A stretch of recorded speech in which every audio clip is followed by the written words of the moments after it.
Assalamualaikum warahmatullahi wabarakatuh.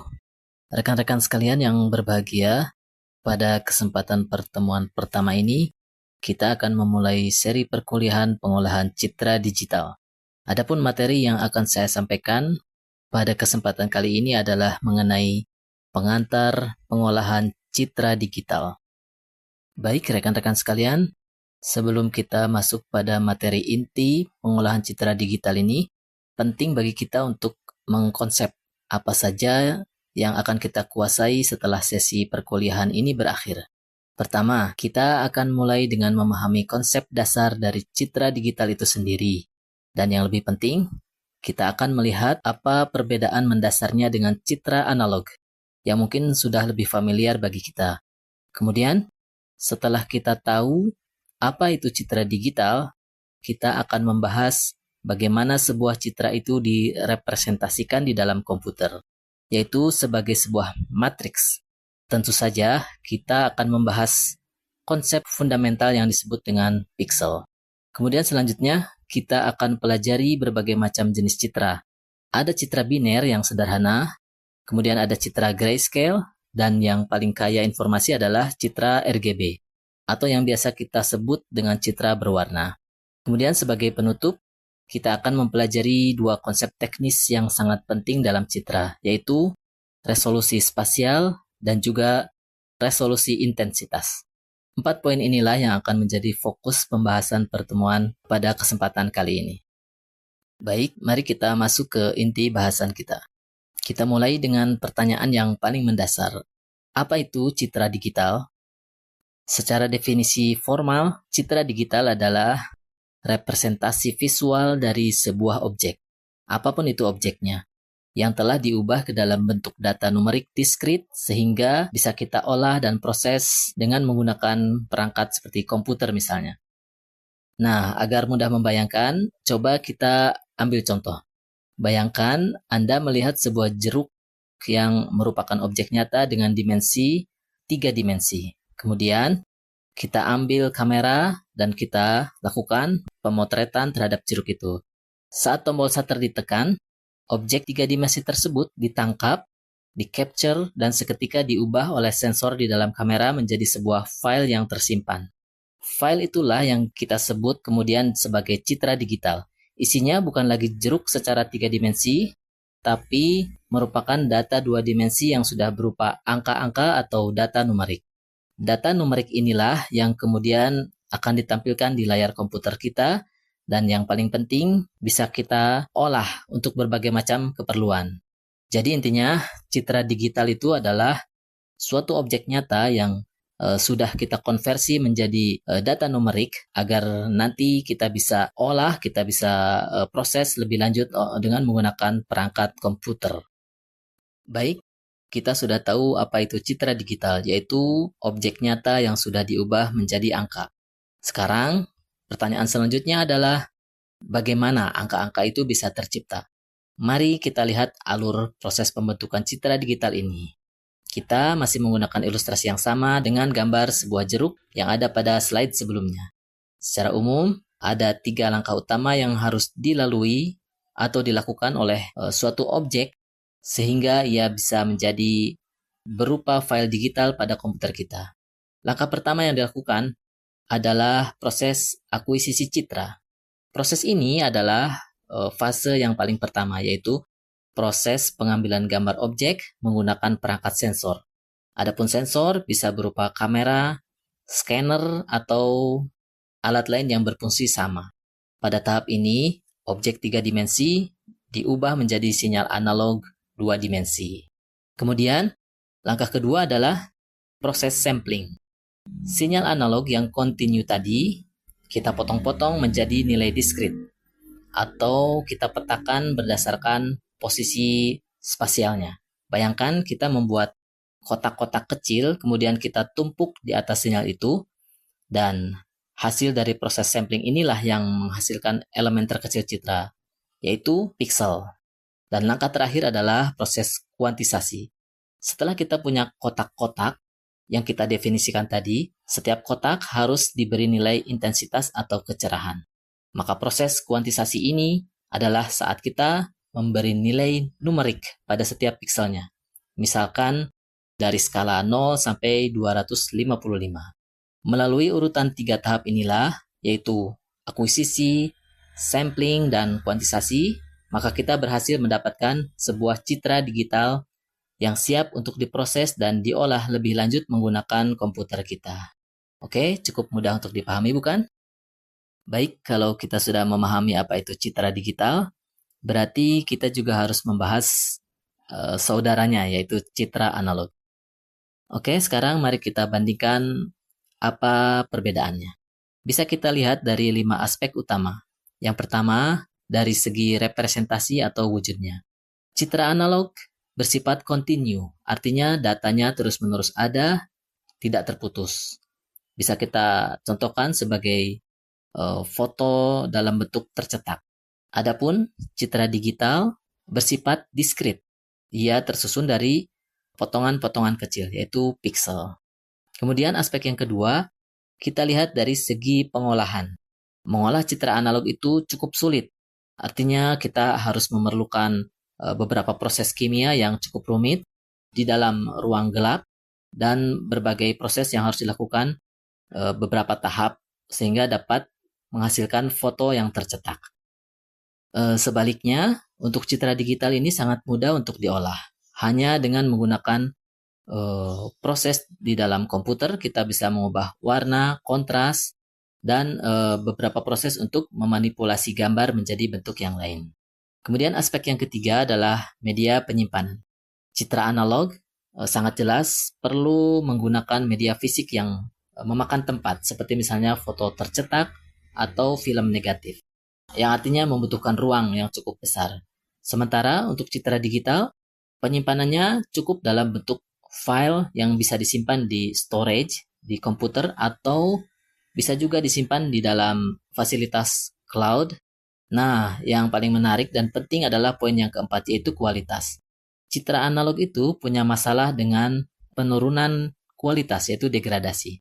Seiring berjalannya waktu, warna pada citra analog itu akan memudar karena faktor oksidasi atau faktor cuaca atau faktor dalam proses penyimpanannya.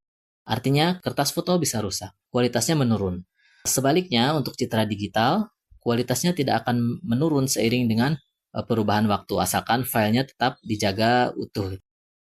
Kemudian yang tak kalah pentingnya adalah dalam hal duplikasi. Kalau kita melakukan copy dari foto analog secara manual, maka kualitas hasil kopiannya pasti akan sedikit menjadi menurun gitu. Namun untuk citra digital bisa dilakukan copy, cetak secara sempurna berulang kali tanpa kehilangan kualitas sedikit pun.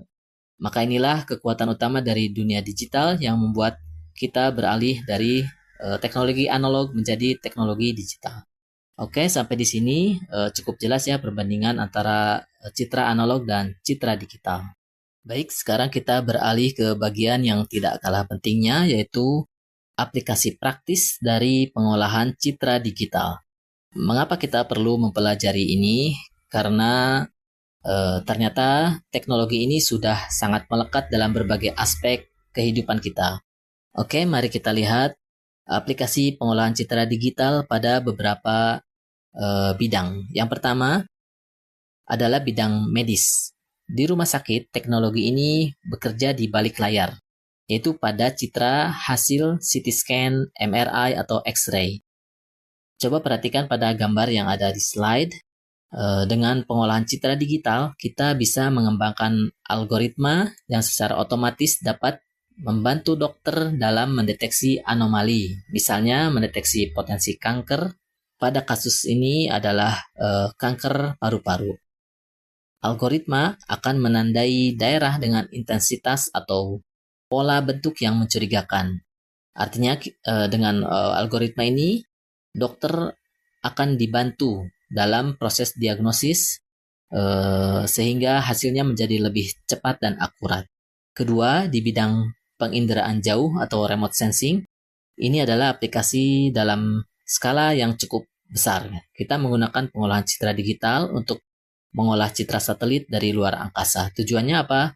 Misalnya untuk melakukan pemetaan vegetasi. Dari variasi warna atau intensitas dalam citra tersebut, kita bisa mengetahui dengan pasti kerapatan vegetasi di dalam hutan atau kondisi kesehatan tanaman pada suatu lahan. Dan ini cukup penting untuk proses pertanian secara presisi dan pemantauan lingkungan. Kemudian yang ketiga, dalam sektor industri dan manufaktur. Di pabrik-pabrik misalnya, citra digital menjadi alat utama untuk melakukan kontrol kualitas atau quality control yang dilakukan secara otomatis.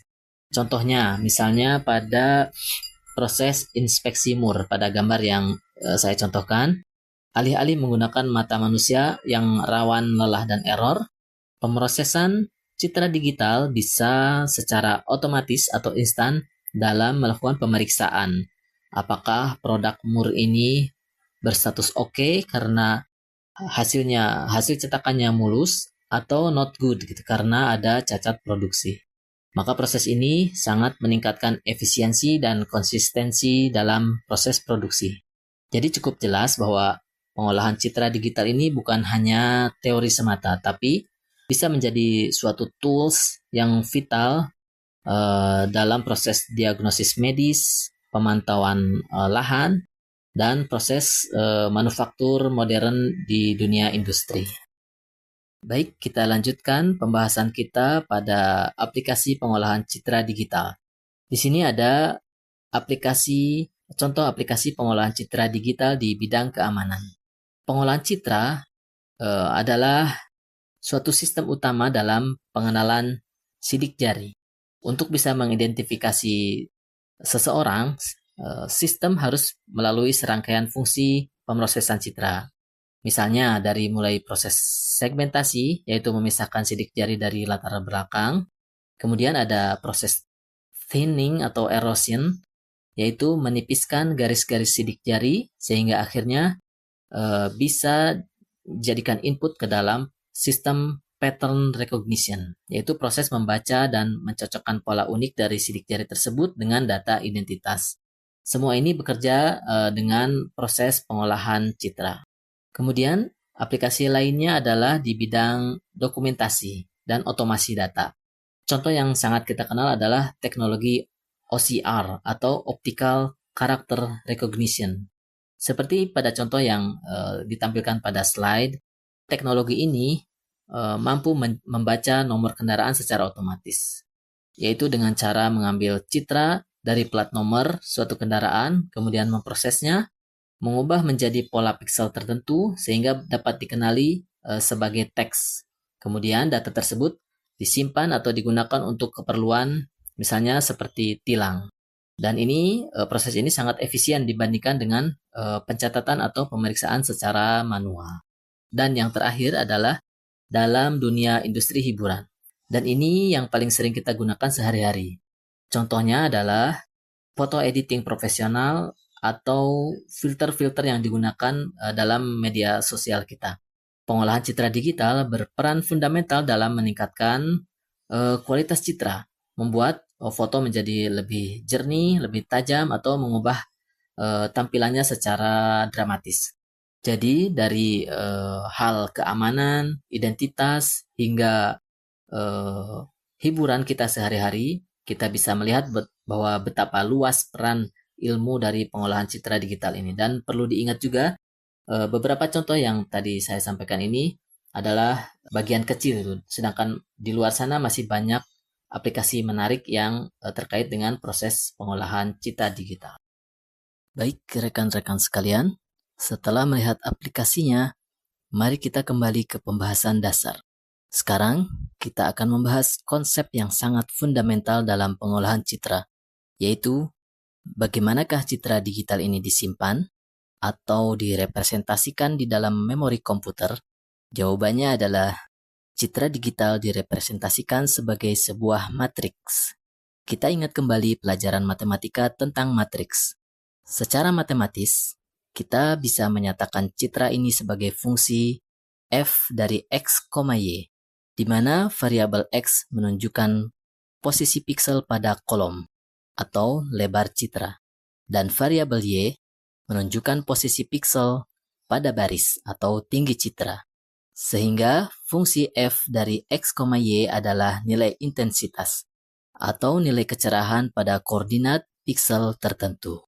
Jika kita bicara ukuran matriks, maka dapat kita definisikan M adalah jumlah baris atau tinggi citra, sedangkan N adalah jumlah kolom atau lebar citra. Jadi, citra yang kita miliki ini berukuran M kali N. Agar mudah dipahami, mari kita lihat contoh sederhana. Bayangkan, kita punya citra yang sangat kecil, hanya berukuran 3 kali 3 piksel. Citra ini akan diwakili oleh matriks 3 kali 3 seperti yang kita lihat pada layar. Setiap angka di dalam matriks itu misalnya 50, 100, 150, dan seterusnya adalah nilai-nilai intensitas atau nilai kecerahan dari piksel-piksel di posisi tersebut. Angka inilah yang akan menentukan apakah piksel itu berwarna gelap, abu-abu, atau terang. Jadi intinya, di dalam komputer, sebuah foto hanyalah sekumpulan angka-angka yang tersusun rapi di dalam format matriks. Konsep ini adalah kunci untuk memahami semua operasi pengolahan citra yang akan dilakukan. Tadi kita sudah bicara tentang matriks, dan di dalam matriks itu ada angka-angka. Angka-angka ini merepresentasikan nilai piksel. Sekarang, mari kita bedah lebih dalam. Apa sebenarnya piksel itu? Piksel adalah kependekan dari picture element. Sesuai namanya, ia adalah elemen yang paling kecil dan paling fundamental dari sebuah citra digital. Jika citra diibaratkan sebagai tembok, maka piksel adalah batu bata penyusunnya. Setiap piksel memiliki dua identitas utama yang membuatnya unik. Yang pertama adalah lokasi. Identitas ini ditunjukkan oleh koordinat x, y seperti yang sudah kita bahas tadi. Lokasi ini menentukan di manakah posisi suatu piksel berada di dalam matriks citra. Yang kedua adalah nilai intensitas. Ini adalah nilai numerik yang menunjukkan tingkat kecerahan atau warna spesifik dari piksel tersebut. Nah, ini adalah poin krusial yang harus kita garis bawahi, yaitu setiap koordinat pada citra digital sedikit berbeda dengan sistem koordinat kartesian pada matematika yang biasa kita gunakan. Dalam pengolahan citra, titik 0,0 atau titik asal dari suatu citra bukan berada di pojok kiri bawah, melainkan berada di pojok kiri atas dari citra. Nilai X akan bergerak ke arah kanan menunjukkan kolom, sementara nilai Y akan bergerak ke bawah menunjukkan baris. Dan ini adalah kesepakatan standar yang akan selalu kita gunakan dalam semua operasi pengolahan citra digital ke depannya. Jadi, selalu pastikan untuk kita mengingat di mana posisi titik asal 0,0 pada citra. Oke, setelah kita memahami piksel dan koordinat, sekarang mari kita kelompokkan citra digital berdasarkan informasi warna yang dibawanya. Jenis citra yang paling dasar dan paling sederhana adalah citra biner. Sesuai dengan namanya, biner berarti hanya ada dua kemungkinan nilai yang bisa dimiliki oleh setiap piksel, yaitu nilai 0 atau 1. Nilai 0 biasanya merepresentasikan warna hitam, dan nilai 1 merepresentasikan warna putih. Karena hanya ada dua kemungkinan, maka setiap piksel pada citra biner hanya membutuhkan 1 bit ruang penyimpanan, sehingga hanya ada 2 level intensitas yang bisa ditampilkan. Lalu, di mana kita melihat aplikasi dari citra biner ini? Contoh yang sangat dekat dengan kita adalah QR Code atau Quick Response Code. QR Code adalah evolusi dari barcode yang kita kenal. QR Code berupa citra biner. Ketika kita memindai suatu QR Code dengan kamera smartphone kita, yang akan dibaca oleh prosesor smartphone adalah sebuah matriks raksasa yang isinya hanya angka 0 dan 1. Angka 0 dibaca sebagai blok hitam, dan angka 1 dibaca sebagai blok putih. Susunan atau pola dari 0 dan 1 inilah yang oleh sistem kemudian dikonversi menjadi data biner yang tersembunyi. Informasi tersebut bisa berupa link website, teks, nomor kontak, atau bahkan data pembayaran. Jadi intinya, citra biner membuktikan bahwa terkadang suatu informasi dapat disampaikan hanya dengan menggunakan dua warna yang paling sederhana, yaitu hitam dan putih. Baik, jika citra biner tadi yang kita bahas adalah suatu citra yang paling sederhana, maka yang akan kita bahas berikutnya adalah satu tingkat ke jenis yang kedua, yaitu citra grayscale atau citra skala abu-abu. Citra grayscale ini sangat umum dan sering kita gunakan dalam banyak aplikasi. Bedanya dengan citra biner adalah bahwa citra grayscale menggunakan 8 bit per pixel.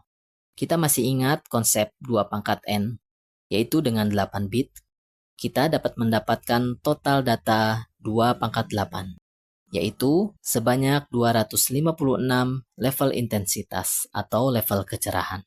Jadi, pixel pada citra grayscale tidak hanya berwarna hitam dan putih saja, tapi memiliki gradasi abu-abu dengan rentang nilainya berkisar dari 0 hingga 255.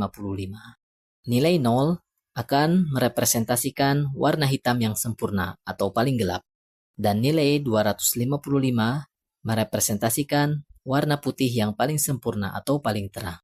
Nah, semua nilai di antara 0 dan 255 seperti 50, 128, 200, atau seterusnya adalah berbagai tingkat keabu-abuan yang berada pada warna di antara hitam dan putih. Coba perhatikan contoh gambar butiran beras pada layar. Kita bisa melihat bahwa daerah butiran beras yang berwarna putih terang akan memiliki nilai intensitas yang lebih tinggi, bahkan mendekati nilai 255. Sebaliknya, area latar belakang yang lebih gelap akan memiliki nilai intensitas yang lebih rendah, mendekati nilai 0. Kemampuan citra grayscale dalam menyimpan detail kecerahan inilah yang menjadikan jenis citra yang sangat fleksibel ini banyak digunakan sebagai tahap awal dalam berbagai operasi pengolahan citra yang lebih kompleks.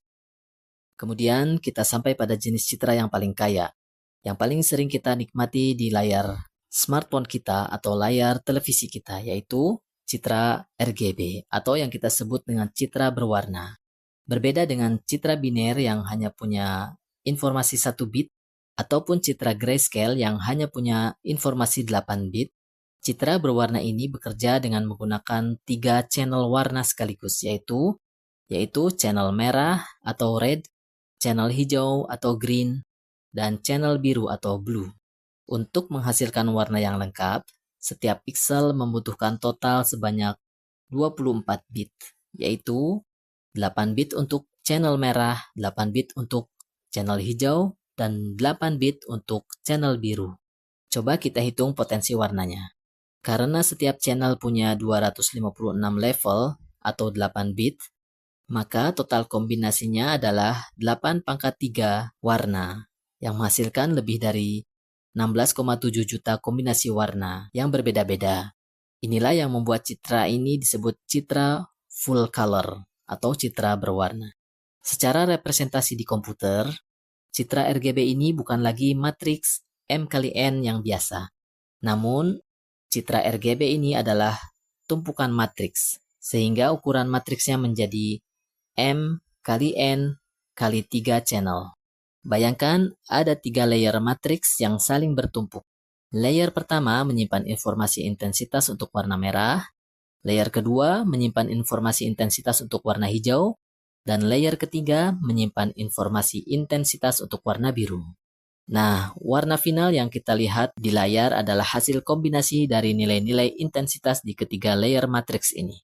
Konsep N kali 3 ini sangat penting karena saat kita nanti mengolah suatu citra berwarna, kita harus menghitung seluruh detail channel ini secara bersamaan.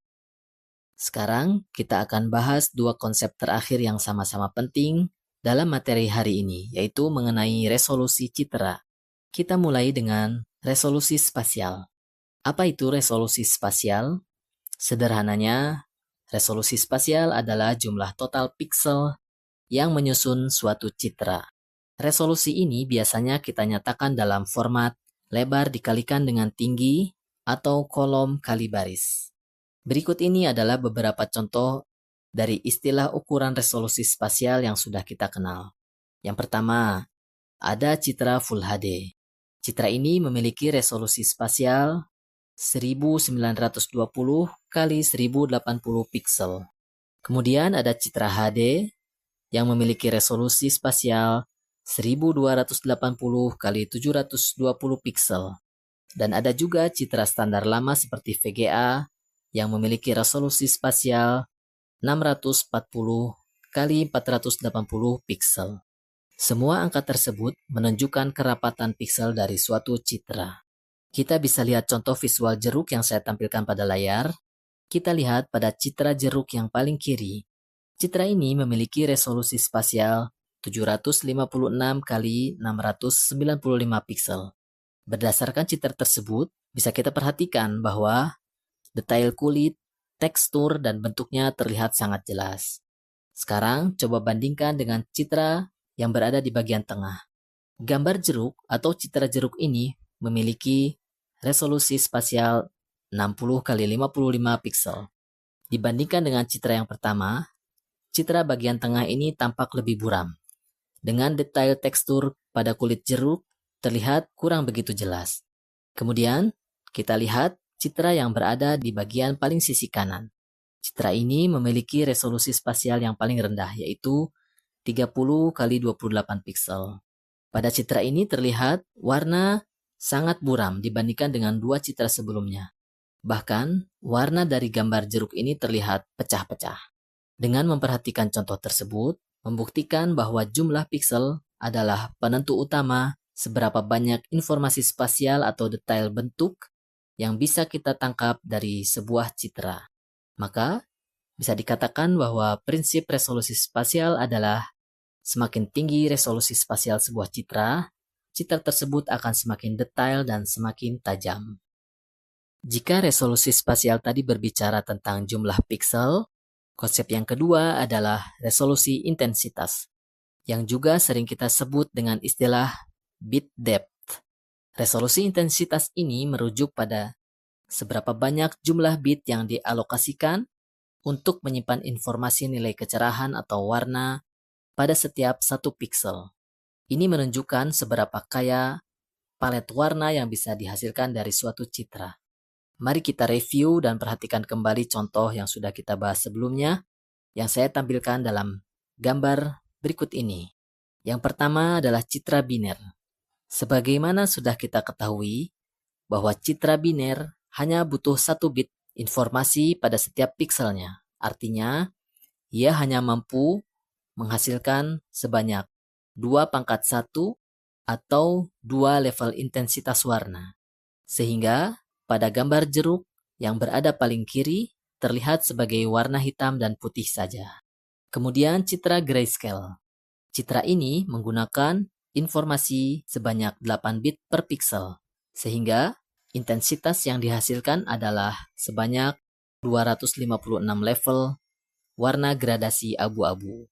Dengan demikian, seperti terlihat pada gambar yang berada di bagian tengah, gambar jeruk terlihat didominasi oleh warna abu-abu, sedangkan warna daunnya terlihat sedikit lebih gelap. Kemudian citra yang terakhir adalah citra RGB. Pada citra ini menggunakan total informasi sebanyak 24 bit, yaitu 8 bit kali 3 channel. Di mana dengan jumlah bit ini dapat menghasilkan kombinasi warna sebanyak 256 pangkat 3 atau lebih dari 16 juta level warna. Jadi prinsip resolusi intensitas ini adalah bahwa semakin tinggi resolusi intensitas atau bit depth-nya akan semakin halus gradasi warna yang dihasilkan. Semakin banyak bit yang digunakan, semakin banyak detail warna yang tersimpan, dan citra akan terlihat semakin natural atau realistis di mata kita. Baik, setelah kita memahami kedua jenis resolusi, yaitu resolusi spasial dan intensitas, maka kita bisa menggunakannya untuk menghitung sebuah parameter praktis, yaitu ukuran file citra itu sendiri. Dengan kata lain, kita bisa mengetahui informasi seberapa banyak ruang memori yang dibutuhkan dalam menyimpan file citra tersebut. Rumusnya sangat mudah untuk diingat, di mana ukuran file dari suatu citra di dalam byte adalah ukuran dimensi citra lebar kali tinggi dikalikan dengan resolusi intensitas atau bit depth. Karena kita ingin hasilnya di dalam satuan bytes, maka hasil akhirnya harus kita bagi dengan 8 karena 1 byte sama dengan 8 bit. Mari kita langsung terapkan dalam sebuah contoh sederhana. Misalnya kita punya citra RGB yang berukuran 1024 kali 768 pixel. Berapakah ukuran filenya?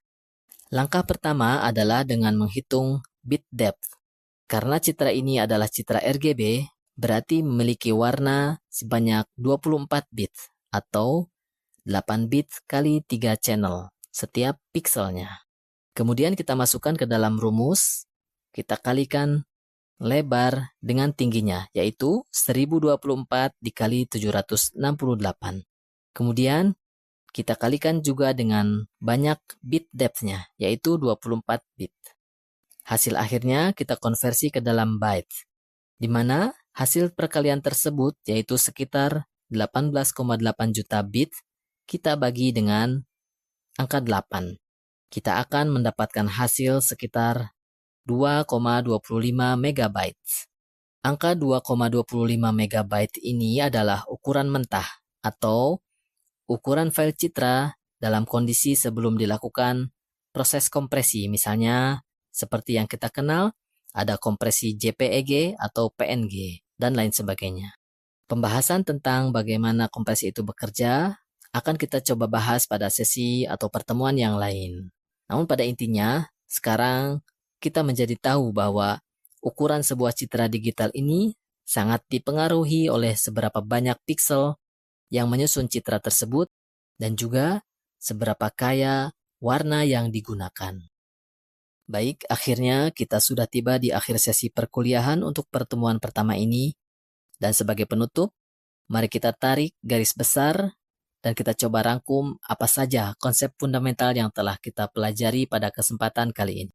Secara garis besar, kita telah menjelajahi beberapa poin penting mengenai pengantar citra digital. Poin pertama, kita memahami bahwa sebuah citra digital pada dasarnya adalah berbentuk matriks 2 dimensi yang diisi oleh angka-angka, di mana setiap angka tersebut mewakili nilai-nilai intensitas. Kemudian poin kedua, kita sudah membedah mengenai konsep pixel, yaitu elemen yang paling kecil dari penyusun citra dengan sistem koordinatnya yang unik. Kemudian poin ketiga, kita sudah mengenal 3 jenis dari citra utama, yaitu dari citra yang paling sederhana hingga paling kaya warna, biner, grayscale, dan RGB. Dan poin terakhir, kita telah membedakan 2 macam resolusi pada citra digital, yaitu resolusi spasial yang menentukan seberapa detail citra itu, dan resolusi intensitas yang menentukan seberapa halus gradasi warna yang bisa ditampilkan. Memahami 4 poin ini adalah modal awal yang sangat penting, dan ini adalah fondasi kuat yang akan kita gunakan untuk materi-materi pengolahan citra yang lebih kompleks pada pertemuan yang lainnya. Demikian materi yang dapat saya sampaikan pada kesempatan kali ini. Saya berharap apa yang telah disampaikan ini dapat dipahami dengan sebaik-baiknya. Sampai jumpa pada pertemuan selanjutnya. Wassalamualaikum warahmatullahi wabarakatuh.